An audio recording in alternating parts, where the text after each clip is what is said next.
जय श्री राम दोस्तों। आज की क्लास है वो बहुत ही स्पेशल रहने वाली है और आज का हमारा प्रकरण है समास। ठीक है ना। समास से संबंधित सारी भ्रांतियां आपके दूर हो जाएगी। ये तो शुरू करते हैं। समास समास समास शब्द दो शब्दों से मिलकर बना है। सम प्लस आस। सम प्लस आस। सम का मतलब समान, आस का मतलब बिठाना। सम का मतलब समान रूप से, सम का मतलब समान रूप से, आस का मतलब बैठाना। ठीक है। समान रूप से पास पास बिठाना वो कहलाता है समास। समास दो शब्दों के मेल से बनने वाला जो शब्द होता है वह समास कहलाता है। और समास बोले तो संक्षिप्तीकरण, संक्षिप्तीकरण समास बोले तो संक्षिप्तीकरण। और समास का विलोम होता है दोस्तों, समास का विलोम होता है व्यास। समास का विलोम होता है व्यास। समास का विलोम होता है व्यास। और समास दो शब्दों से मिलकर बना है। सम प्लस आस। सम का मतलब समान, आस का मतलब बिठाना, यानी समान रूप से पास पास बिठाना। समास दो शब्दों से मिलकर बनने वाले शब्द को समास कहते हैं। समास का मतलब होता है संक्षिप्तीकरण। समास दोस्तों 6 प्रकार के होते हैं। समास कितने प्रकार के होते हैं? 6 प्रकार के समास होते हैं। लेकिन प्रधानता के आधार पर 4 प्रकार के, पद प्रधानता के आधार पर 4 प्रकार के समास होते हैं दोस्तों पहला समास है अवयवी भाव समास। अवयवी भाव समास के 2 प्रकार हैं। पहला प्रकार है अवयव पद पूर्व, दूसरा प्रकार है नाम पद पूर्व। जैसा कि नाम से स्पष्ट है कि जो पहला पद होगा, पूर्व का मतलब पहला, पूर्व का मतलब पहला, या इसको ऐसे भी कह सकते हैं पहला पद अवयव, पहला पद अवयव। और नाम पद पूर्व को पहला पद नाम पद। ठीक है, इसको ऐसे भी कह सकते हैं। तो पहला जो अवयवी भाव समास है अवयव पद पूर्व, इसमें पहला पद होता है वो अवयव होता है और दूसरा पद होता है वो संज्ञा होता है। ठीक है ना। पहला पद अवयव होता है और दूसरा पद संज्ञा होता है। जैसे मैं उदाहरण से समझाऊं आपको, यथा शक्ति, यथाशक्ति शब्द है। ठीक है ना। इसका हम विग्रह करेंगे तो होगा शक्ति के अनुसार, शक्ति के अनुसार इसका विग्रह होगा। यथा जो शब्द है वो क्या है? प्रथम पद है वो अवयव है। शक्ति है वो क्या है? संज्ञा है। क्या है? संज्ञा। तो अवयवी भाव समास अवयव पद पूर्व में, ठीक है ना, जो पहला पद होता है वो अवयव होता है, या फिर पहला पद होता है वो उस उपसर्ग होता है दोस्तों। जैसे मैं कहूं यहाँ पे प्रतिदिन, ठीक है ना मैंने लिखा प्रतिदिन। प्रति क्या है? प्रति उपसर्ग है। प्रति क्या है? उपसर्ग है। इसका हम विग्रह करेंगे तो हर दिन होगा, हर दिन। इसका विग्रह क्या होगा? हर दिन। ठीक है ना। मैंने लिखा आमरण, आमरण, ठीक है ना, आमरण यानी मरण तक, मरण तक, आमरण यानी मरण तक। तो अवयवी भाव समास जिसकी विशेषता क्या है? जो पहला पद होता है वो अवयव होता है और दूसरा पद होता है वह संज्ञा होती है, उसे कहते हैं अवयवी भाव समास। अवयवी भाव समास 2 प्रकार के होते हैं, अवयव पद पूर्व और नाम पद पूर्व। जैसा कि नाम से स्पष्ट है, अवयव पद पूर्व यानी पहला पद होगा वो अवयव होगा। नाम पद पूर्व पहला पद होगा। नाम का मतलब होता है संज्ञा, नाम का मतलब होता है संज्ञा। ठीक है ना। इसका उल्टा होता है नाम पद पूर्व।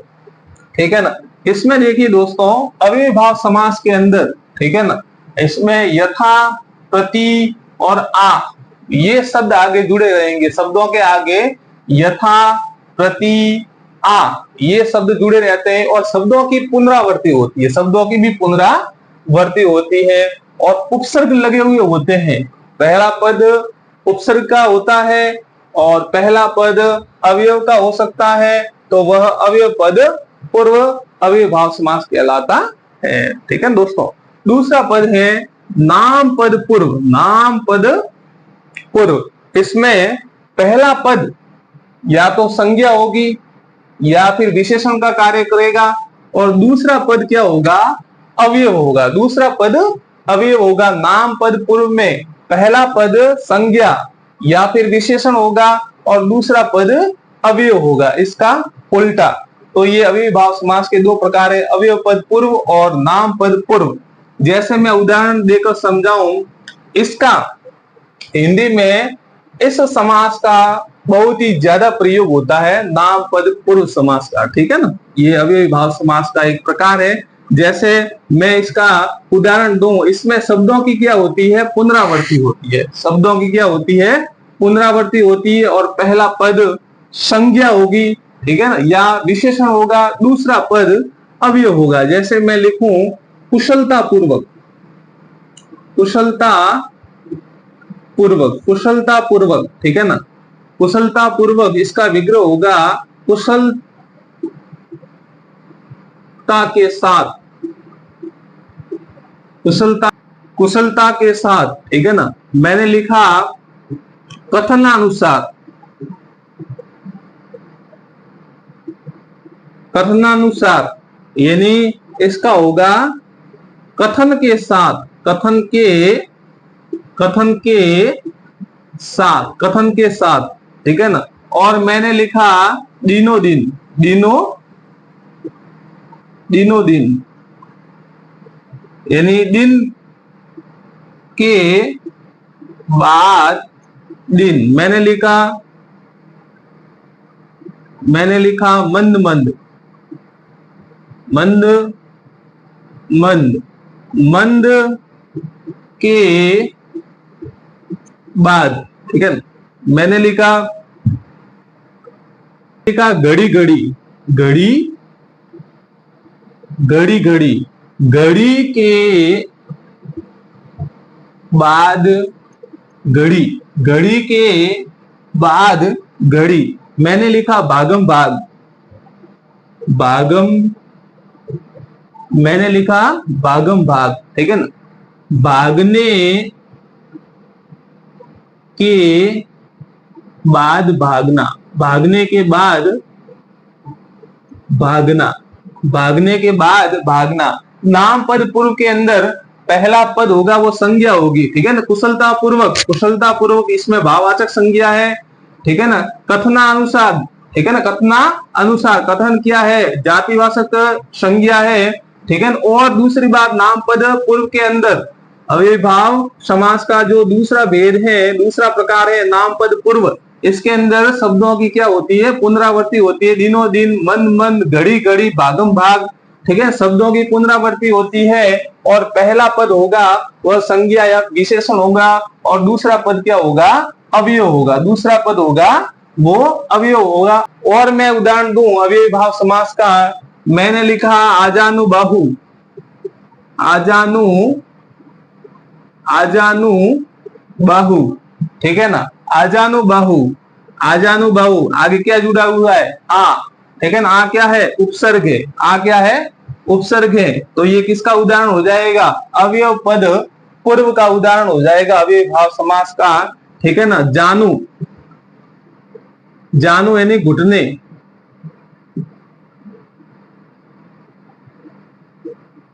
आजानु, जानू से, जानू से बाहु तक, जानू से बाहु तक, जानू से बाहु तक, आजानु बाहु। आ क्या है, उपसर्ग है, अवयव पद पूर्व का उदाहरण होगा। मैंने लिखा आपाद मस्तक, आपाद मस्तक, आपाद मस्तक, आ क्या है, उपसर्ग है। ये भी उदाहरण किसका होगा, अवयव पद पूर्व का होगा, ठीक है ना। इसका हम विग्रह क्या होगा, पाद से, पाद का मतलब पैर, पैर से लेकर, पैर से लेकर मस्तक तक, पैर से लेकर मस्तक तक, आपाद मस्तक, ठीक है ना। तो ये दोनों उदाहरण, इसमें आ उपसर्ग है, इसमें भी आ उपसर्ग है, तो ये अवयव पद पूर्व के उदाहरण होते हैं। और नाम पद पूर्व के अंदर, ठीक है ना, दूसरे पहला पद होगा संज्ञा या फिर विशेषण और दूसरा पद होगा अवयव। तो और शब्दों की क्या होती है, पुनरावृत्ति होती है, वह है अव्ययीभाव समास। दोस्तों दूसरा समास पढ़ते हैं, दूसरा समास पढ़ते हैं अव्ययी भाव समास के अंदर जो पहला पद होता है वो प्रधान होता है। पहला पद क्या होता है? प्रधान होता है पहला पद दोस्तों अव्ययी भाव समास के अंदर। ठीक है ना, ये बात भी आपको ध्यान में रखनी है, इससे भी प्रश्न पूछा जा सकता है। पद प्रधानता के आधार पर, पद प्रधानता के आधार पर अव्ययी भाव समास में कौन सा पद प्रधान होता है? तो अव्ययी भाव समास के अंदर पहला पद प्रधान होता है। कौन सा शब्द प्रधान होता है? पहला पद प्रधान होता है। और पद प्रधानता के आधार पर समास के कितने भेद है? 4 भेद है। दूसरा समास लेते हैं दोस्तों, दूसरा समास है द्वंद्व समास। द्वंद्व समास, ठीक है ना, जैसे नाम से स्पष्ट है दोस्तों, द्वंद्व, द्वंद्व का मतलब दो, ठीक है ना, इसमें दोनों पद प्रधान होते हैं, दोनों पद प्रधान, दोनों पद प्रधान होते हैं, दोनों पद क्या होते हैं? प्रधान होते हैं। तो जिस समास में दोनों पद प्रधान होते हैं वह द्वंद्व समास कहलाता है। अव्ययी भाव समास जिसमें पहला पद प्रधान होता है, द्वंद्व समास में दोनों पद प्रधान होता है, ठीक है ना। और इसके भी भेद है दोस्तों। द्वंद्व समास के 3 भेद हैं। पहला भेद है इतरेतर, इतरेतर द्वंद्व, ठीक है ना, इतरेतर द्वंद्व। दूसरा भेद है दोस्तों वैकल्पिक द्वंद्व, दूसरा भेद है वैकल्पिक द्वंद्व।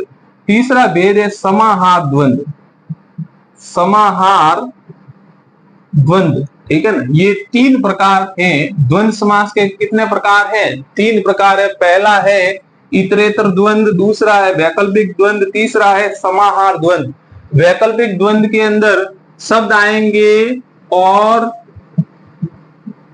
तथा, और तथा जब हम विग्रह करेंगे तो और तथा जोड़ेंगे। और वैकल्पिक द्वंद्व के अंदर या अर्थवा, या अर्थवा यानी विलोम शब्द वाले सारे उदाहरण हैं वो किस में चले जाएंगे?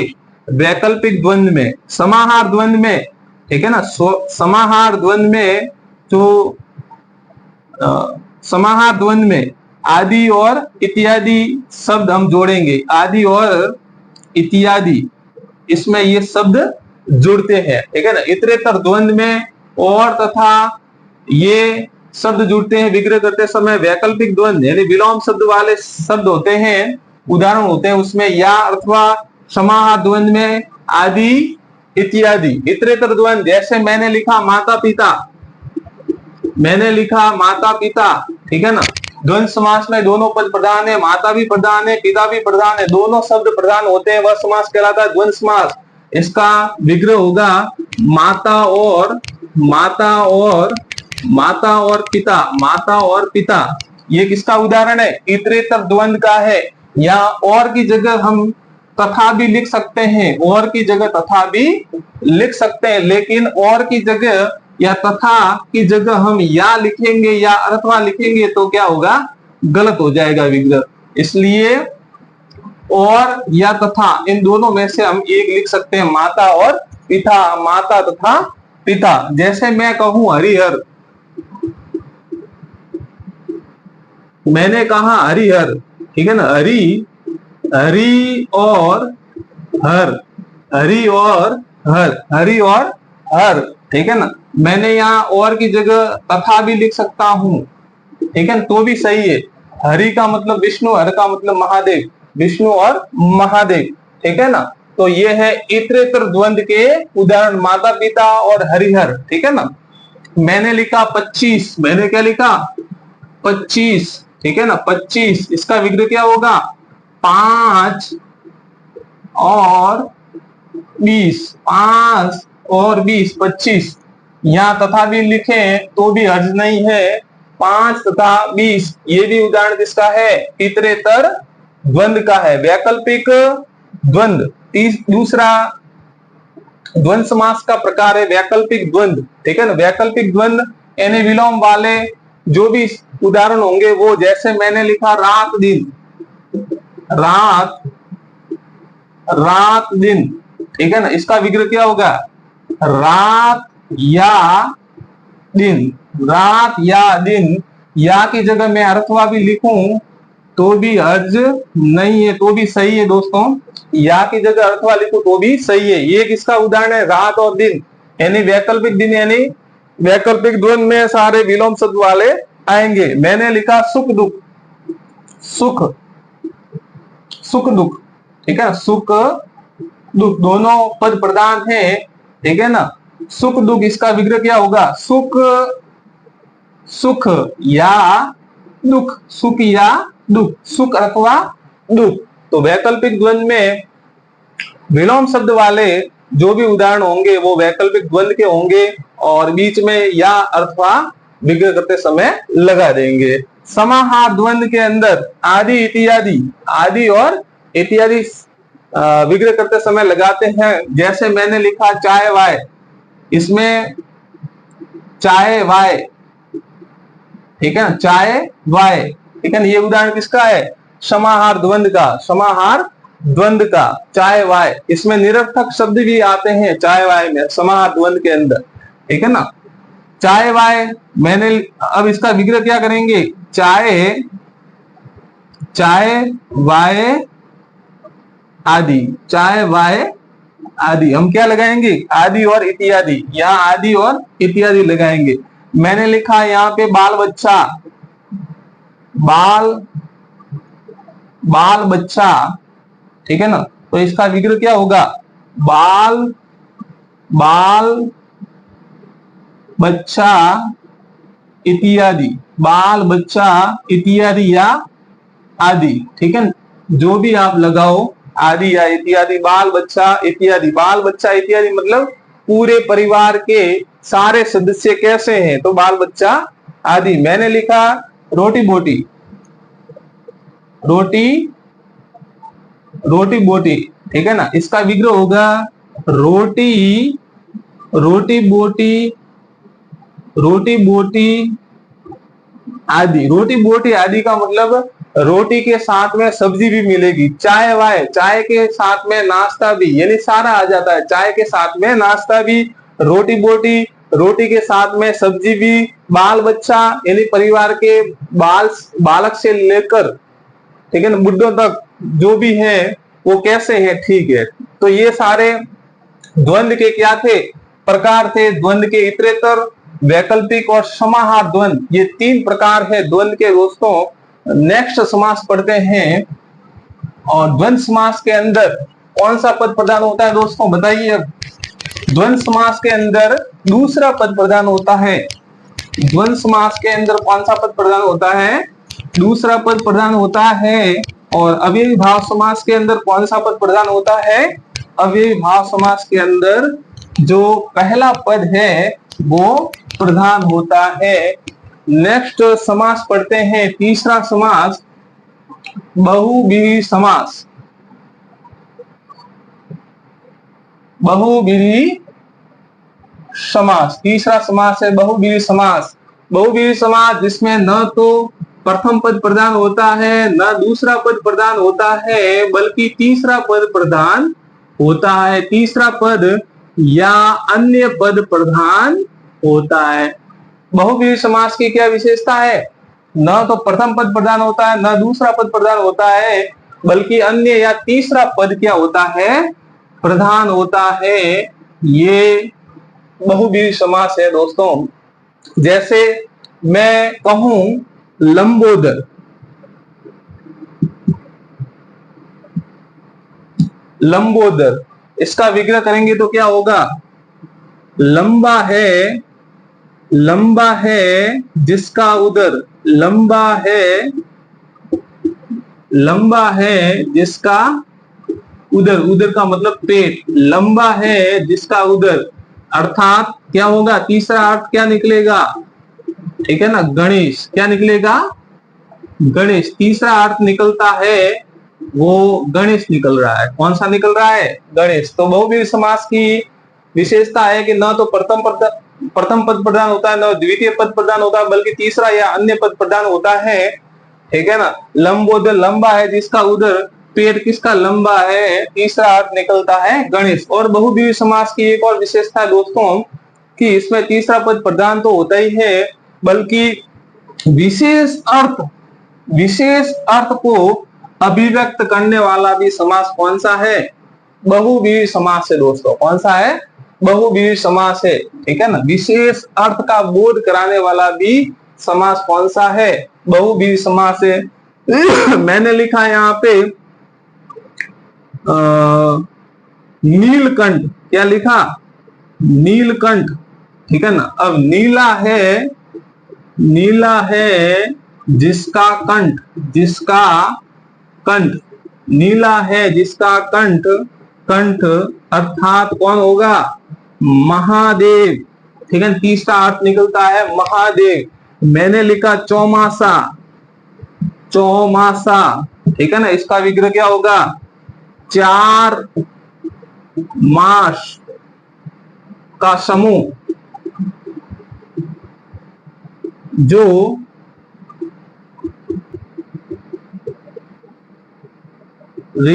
ऋतु के विशेष मास। ठीक है ना। तो ये किसका उदाहरण होगा? चौमासा, चौमासा। ठीक है ना। ऐसे अगर आए चौमासा विग्रह ऐसे आए तो क्या होगा? चौमासा में द्विगु समास होगा। लेकिन ये भी पीछे आ जाए चौमासा, वो 4 माह जो वर्षा ऋतु के विशेष 4 माह होते हैं। ठीक है ना। तो विशेष अर्थ में कोई तीसरा अर्थ निकले तो बहुव्रीहि समास होगा दोस्तों। मैंने लिखा है यहाँ पे नवरात्र। इसका विग्रह क्या होगा? नवरात्रियों का समूह, नौ रात्रियों का समूह, विशेष नवरात्रियां। ठीक है। विशेष नवरात्रियां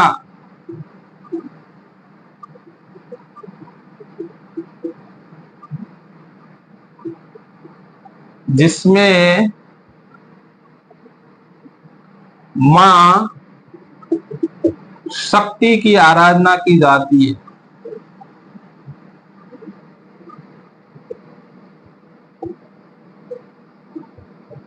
मां शक्ति की आराधना की जाती है। नवरात्र के अंदर भी समास पूछे तो बहुव्रीहि समास होगा। ठीक है। नवरात्रियों का समूह।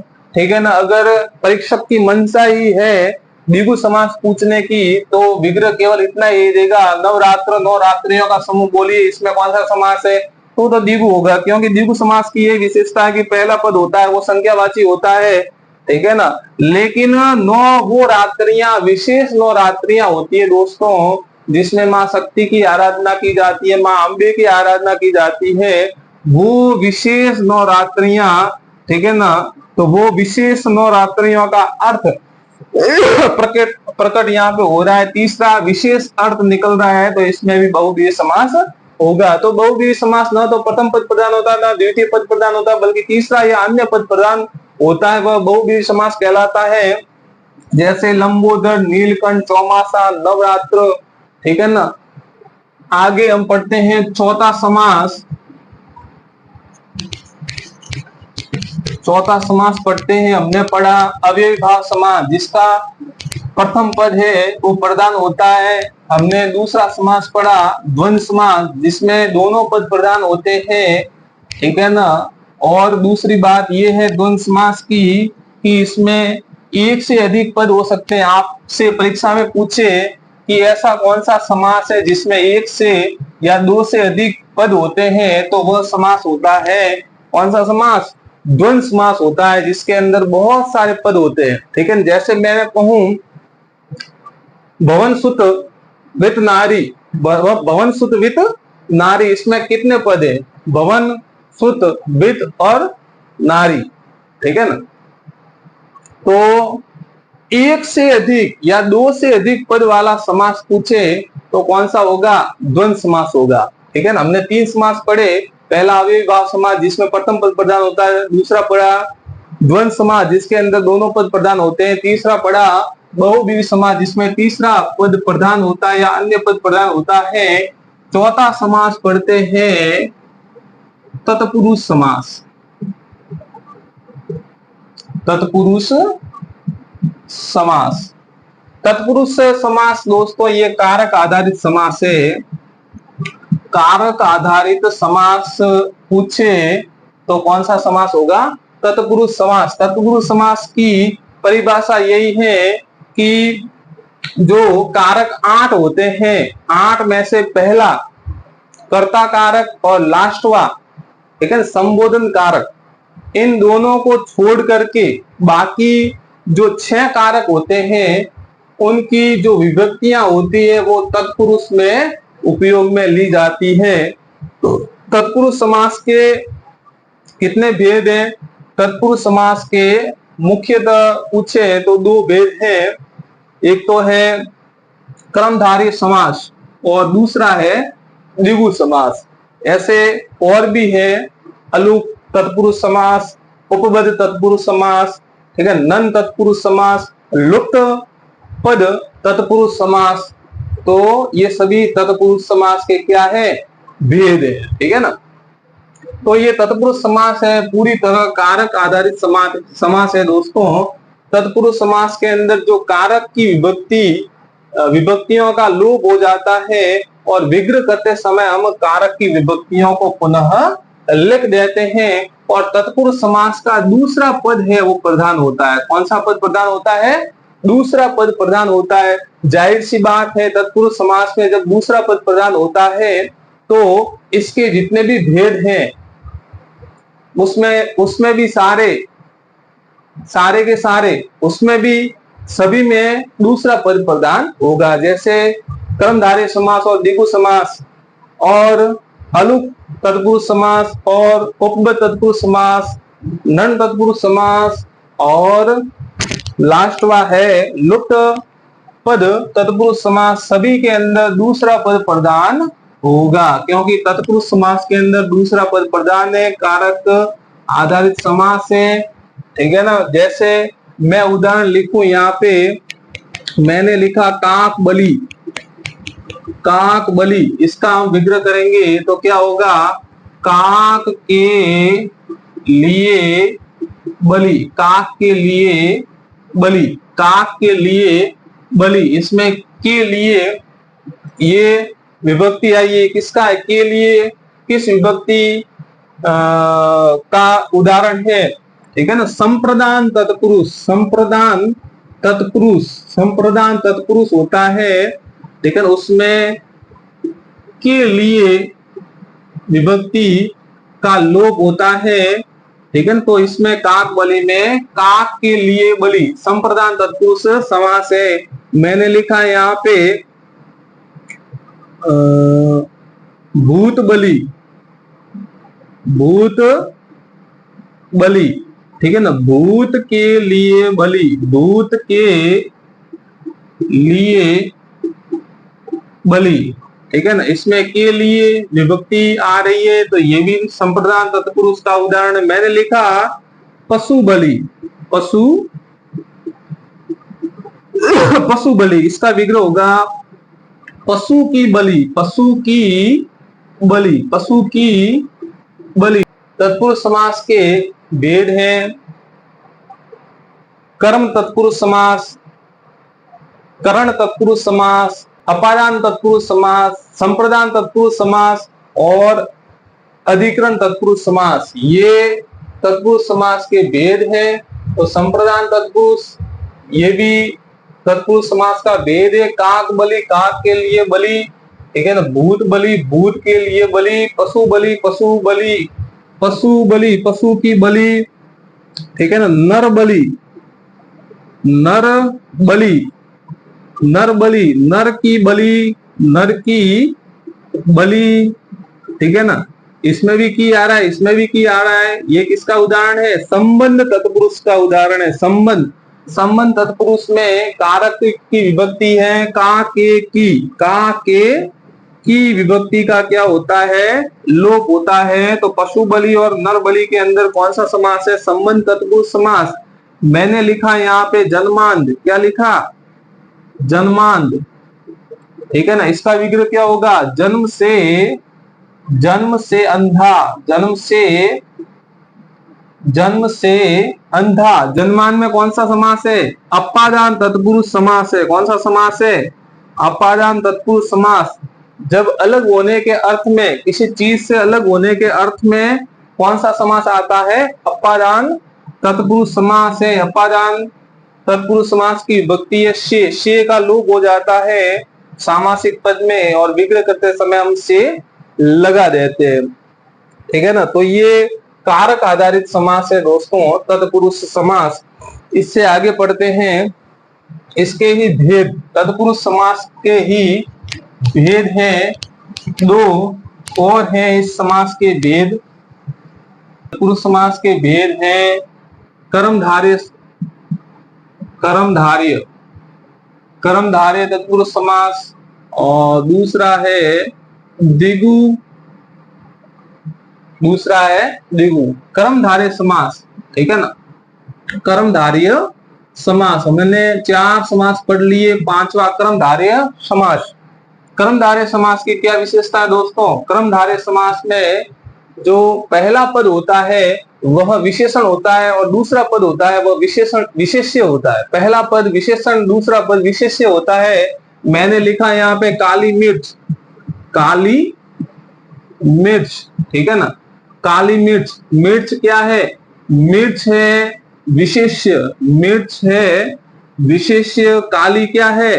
विशेषण। तो इसमें कर्मधारय समास में पहला पद विशेषण होता है और दूसरा पद विशेष्य होता है, वह समास कहलाता है कर्मधारय समास।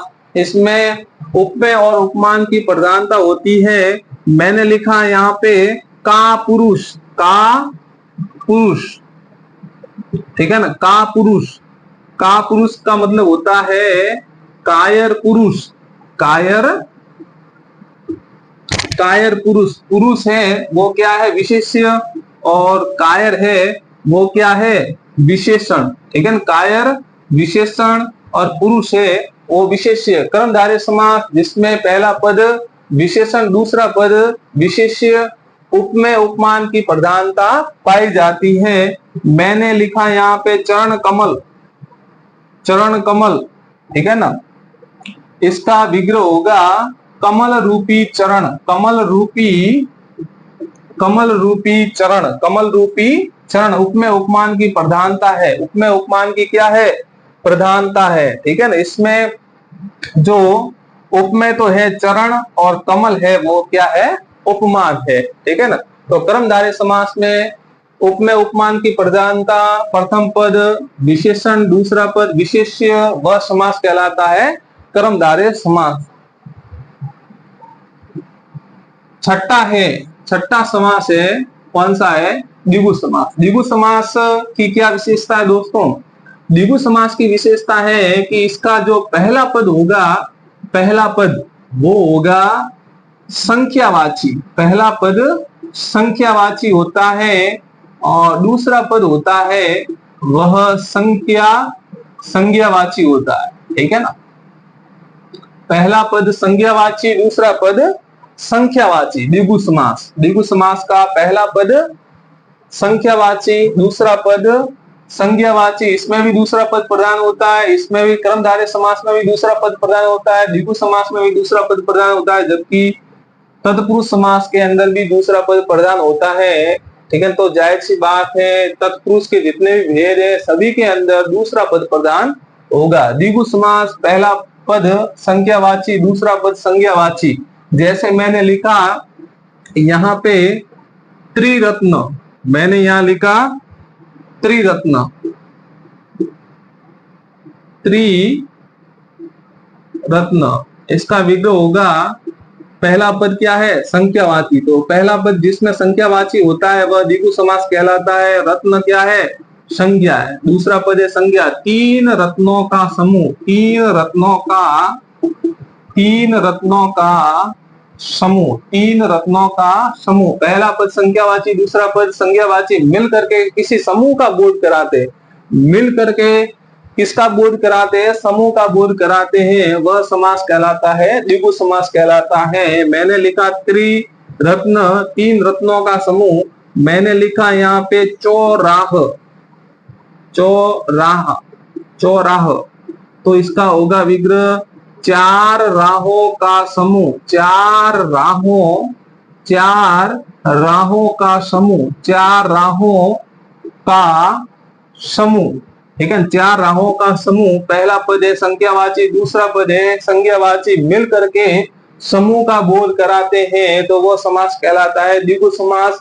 हमने 6 समास कंप्लीट कर लिए दोस्तों। समास के कितने भेद हैं? 6। कितने भेद हैं? 6 समास के भेद है टोटल पूछे तो। और पद प्रधानता के आधार पर पूछे तो समास के 4 भेद हैं। पहला अवयवी भाव समास, ठीक है ना, अवयवी भाव समास, ठीक है, जिसके अंदर पहला पद है वो प्रधान होता है। दूसरा द्वंद्व समास, जिसके अंदर दूसरा पद प्रधान होता है। तीसरा है बहुव्रीहि समास, बहुव्रीहि समास, जिसके अंदर न तो पहला पद प्रधान होता है न दूसरा पद प्रधान होता है, बल्कि तीसरा या अन्य पद प्रधान होता है। बहुव्रीहि समास में चौथा है तत्पुरुष समास, तत्पुरुष समास, जिसके अंदर दूसरा पद है वो प्रधान होता है। ये पद प्रधानता के आधार पर 4 भेद है समास के। और टोटल पूछे तो समास के कितने भेद है? 6 भेद है। और तत्पुरुष समास के कर्मधारय समास और द्विगु समास ये भी भेद है। इसके बाद में अलूप तत्पुरुष समास, उपपद तत्पुरुष समास और नन तत्पुरुष समास, लुप्त पद तत्पुरुष समास, ये सभी तत्पुरुष के भेद है।